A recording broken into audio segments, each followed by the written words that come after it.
Hello and good morning, everyone. I want to welcome you to the 2026 Dig Safe Awareness Breakfast and Safety Presentation. April is National Dig Safe Month, and we are excited to continue hosting breakfasts throughout Saskatchewan to promote safe excavation practices. We would like to thank all our industry sponsors who fund the breakfast and for your commitment to prevent damage to underground infrastructure in the prevention of worker injury or death due to unsafe digging practices and to the promotion of the Canadian Common Ground Alliance's best practices. We would like to thank our growing SCGA membership. Together, we are bringing positive change to the industry. If your company is not yet a member, we encourage you to reach out to our representatives today or go to scga.ca to find information on safe digging practices and the benefits of becoming a member. I would like to thank our delivery teams for all the work they put into making these events happen so we can share our Dig Safe message with you. Thank you for coming today and have a very safe 2026 digging season.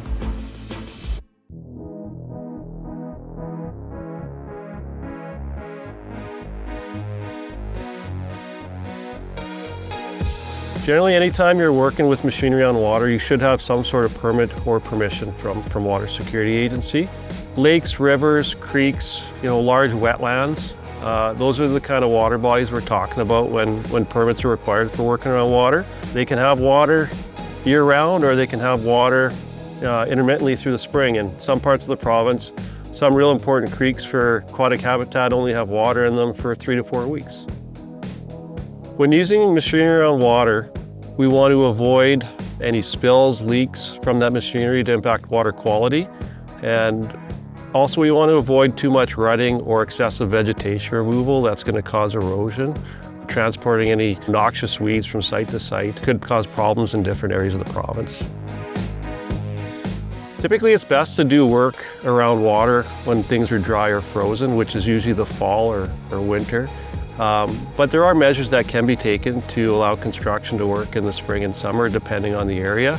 There's usually unique requirements that have to happen depending on what fish or birds might be in the area.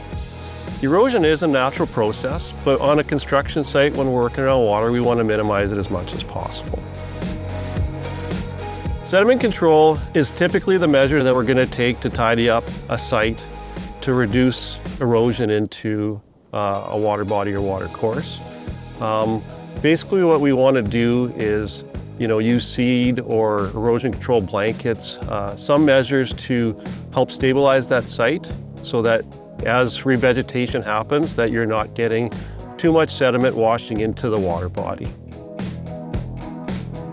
When using machinery on water, we always want to make sure that we're working from a stable location. This can either exist on site or you can use things like swamp mats to work from to stabilize the work area. These guys have the site isolated using tubes filled with water as coffer dams, pumping water around the site and allowing them to work in that site and have a stable work area to work from until the project's done. You certainly want to avoid the spring season for working around water because fish spawn then, but there's also birds nesting, waterfowl nesting in those periods as well. At times, other permissions from, say, the federal government, other municipal governments, and even other provincial governments are required. WCA can help you along the way to determine what other permits or approvals may be required. And even most importantly on the ground, if you're working where there's private land ownership, ensuring that the landowners are aware and consent to you doing work in or near their property as well is important. We have created some efficiencies where for low-risk projects may require just a notification to Water Security. So you can notify us that you're doing work within a certain scope and start that project that same day. So if you have a flooded work site, there's certainly measures that can be taken to isolate the area, pump the site dry, and to do any work that's necessary to let the project move forward. We can certainly guide you along the way to make sure that the appropriate authorizations are obtained and the work can move forward in a way that minimizes impacts to aquatic habitat.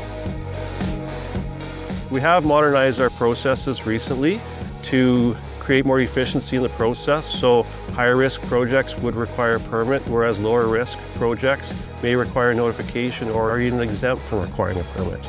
Call the Water Security Agency. We're here to help. There's a lot of different unique projects in this province, and we want to make sure that the work goes on, but it's done in a responsible way.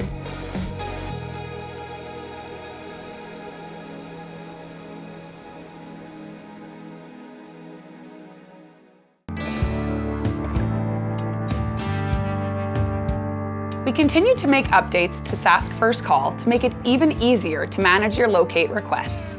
When entering information in our system, you'll see a new option under Account to receive text message updates about your ticket. Simply enter a valid cell phone number, and every time you submit a locate request, you'll get automatic SMS notifications. This feature is optional, but it's a quick and convenient way to stay informed about your locate status right from your phone. Be sure to update your account to enjoy this new feature.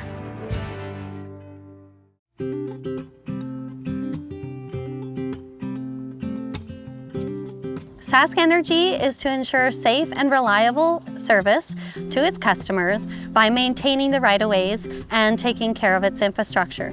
At times, what this means is that there may be some restrictions on what landowners and contractors can do within the right-of-way. Distribution right-of-ways are typically 3 meters wide in an urban setting. And then in a rural setting, they're typically 10 meters wide. MIPL and Transgas right-of-ways are typically 15 meters wide. If you're doing any work, it's very important that you notify SaskEnergy Transgas and ensure you have the right permissions in place to conduct your work. It's also important that you are knowledgeable about other infrastructure, not only SaskEnergy Transgas, but South Bow, some of our other SCGA members, that you are respecting their right-of-ways as well. Know what's in the ground and what's around you. A SaskPower right-of-way is an easement agreement that allows us to maintain, inspect, and repair our infrastructures, such as power lines, poles, and transformers. The right-of-way varies. It is very dependent on the size of voltage on our infrastructure. This information can be found on our website under right-of-ways. There's some very detailed information talking to our infrastructure and the voltage classification. Parking for long durations of time or leaving equipment on our right-of-way definitely affects our ability to complete work. Permits are on our critical infrastructure. That will come through on a locate, whether you are requiring to have a site inspector on site, just to understand the scope of work that is taking place. You can contact us as well if there's any uncertainties with that ticket. We are available to come out and talk of what your plan is near or around our right-of-ways. But again, it just comes to the fact of placing equipment for long storage periods of time. There are different rules when we're talking about SaskEnergy right-of-way versus Transgas or MIPL right-of-way. So you'll want to mark your area where you're planning to do the work, and then you'll call Sask First Call. Make the call and have them come out and do your locate for your work area that you've requested. Also look at your record of locate and watch for permission required or high pressure, high critical infrastructure. It will say that on your record of locate. That is a cue for you to then give SaskEnergy or Transgas a call and make sure you get the proper permits in place and site supervision in place if needed. SaskEnergy right-of-ways prohibit the use of vehicles driving over and through them. Even if it's temporary, it's still considered an encroachment. To request vehicle crossing, you can go to the Transgas website where you can fill out a applications request. Only when you have the permit in hand should you proceed with your work. It's very important that you read that permit and you know what's allowable and what's not allowable within the job site over the right-of-way.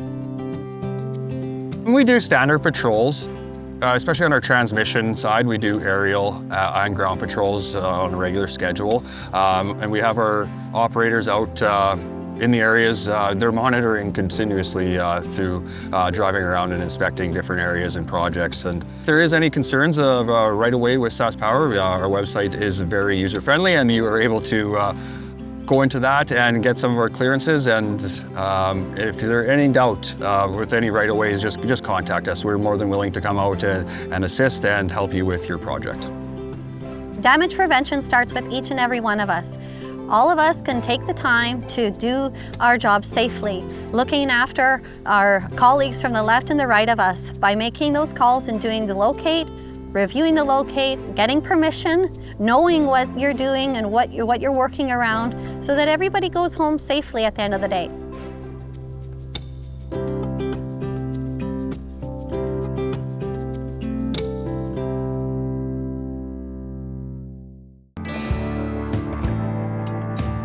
Another exciting update to our Sask First Call software allows you to revise an existing ticket instead of creating a brand new one. When a revision is made, the system will assign a revision number to your ticket, keeping all edits and updates organized under the same ticket number. This feature is perfect for small changes, like updating details or contact information. Just note, if you need to draw a new map, you'll still need to create a new ticket. You'll also see a new Edit Reason field, where you can quickly note why you're making the update. This enhancement helps save time and keeps your locate information accurate and consistent. If you have any questions when using Sask First Call, be sure to use the chat feature or email us.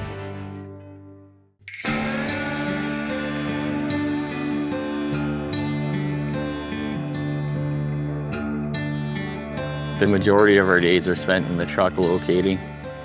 You can hit up to 20 locations a day, sometimes more, depending on how far apart your jobs are. And we locate all the way from L'Orange down to the US border. If you're going to be doing any kind of digging, you should always be calling First Call for a locate request. The city's constantly growing. There's always new stuff going into the ground, so you can never be too sure. It's important to white line your proposed work area just for clarification with the locator. They knows exactly where you're going to be working and where the locate marks need to be. White spray paint or black spray paint in the wintertime when there's snow. And then the locator knows exactly where you're coming from and where you want to end up. It should be a little bigger than where you're actually going to be digging, just so then we can have an idea if there's anything close paralleling that'll be needed to be located, so you can see where that is as well. For large projects, if you break it up into smaller portions, then the first few portions could be located, your crew can start working, and then the locator can continue on locating the rest of the work area and the project, and then you're not delayed waiting for the locates. A situation where we would only use paint or flags depends on the request sometimes by the customer. Other times it would be if you're working around a schoolyard where you wouldn't want to use flags to have the kids pull your flags. And it also depends on what the ground is like. Like, for example, a back alley where you wouldn't want to put flags in or you couldn't get flags in. So that's a situation where we would only use paint. All our locate requests come through Sask First Call, and then they're dispatched to the locators. Record of locate is created with a software program we have on our computers. And so we draw up the property or the area that was located and show everything that was located, and the work area is also put on the record of locate. After you receive a record of locate from Shermco, you'll have to check your locate request and make sure that no one else was notified that may have facilities in your work area. When you've done a locate request and the locate's completed and you received your record of locate, that locate is valid for 30 days. So if you dig after those 30 days, it is considered invalid locate. So you would have to call First Call and get a relocate done on that specific work area. It's always a good idea to put as much info as you can in the dig info part of your locate request and narrow down your work area. When you are working in areas with residential and large projects, notify all the homeowners that there will be locates being done, and let people know that there will be a locator and activity happening in their backyards. To me, the best part of this job is all the different people that you get to meet, different situations. You kind of get the inside scoop if something new is coming to town, and you're doing the locate for that. But yeah, mostly the people you get to meet all over the province and see different scenery and everything.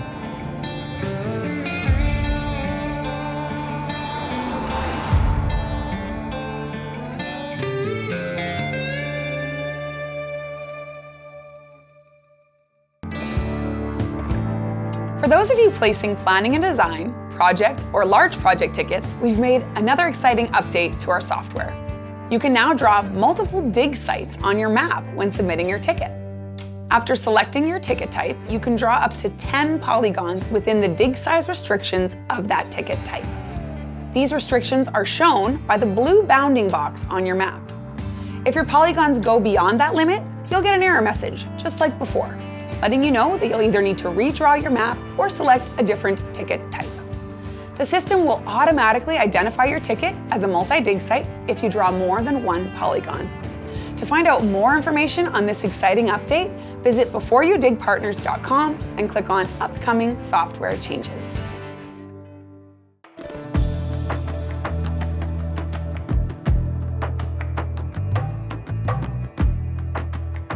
Cages are a very important part of our day-to-day activities right now, whether it be previously excavated material or deeper mains. The cages protect the guys from the earth caving in, squishing them. You get into a wet area and the material just flows in with the water, so you get that muddy stuff. Sugary sand, type 4 soil. If cave-in happened, it doesn't take very long and the guys could suffocate up to a certain depth, right? The deeper ones, a lot of times are pre-built on top and they lower them into the excavation. Some of them are built as they dig, and then some of them, once all the excavation is done, they'll start building from the top down. The guys with experience, they can tell the types of soil. They don't take it for granted. If they feel that it's going to be possible cave-ins due to cracking or too much moisture in it, it's automatic. We'll put up the shoring cages. Or again, if there's room, we'll shore from the bottom out. There is legislation about the angle of the wall, and again, it depends on your types of soil. Type 1 soil, you barely be able to get a shovel into it to dig. Type 2 soil, you can with some effort. Type 3 soil, again, is a little softer. Type 4 is like a sugary sand. So again, depend on your type of soil, what you're in, that'll depend on your angle, and it's written legislation. Well, I think the guys, if they can, I think they prefer to shore. Cages sometimes get in the way, but again, if the dirt does cave in, it'll hold it back so it doesn't fall in on the employees. It is almost like an underground scaffolding, but with so-called plywood on the sides, right? They'll use steel for the bigger ones. And at that point where you need a big excavator to drop them into place.